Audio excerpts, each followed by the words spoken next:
What is swing trading and how does it work?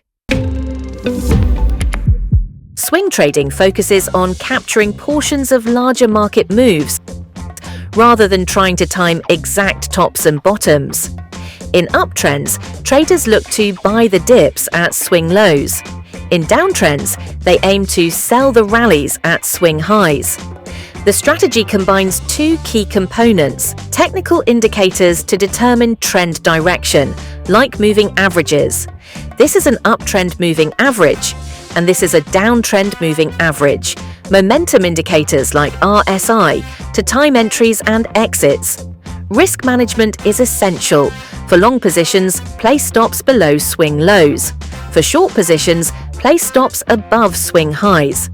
While traditionally lasting from days to weeks, these principles apply across timeframes.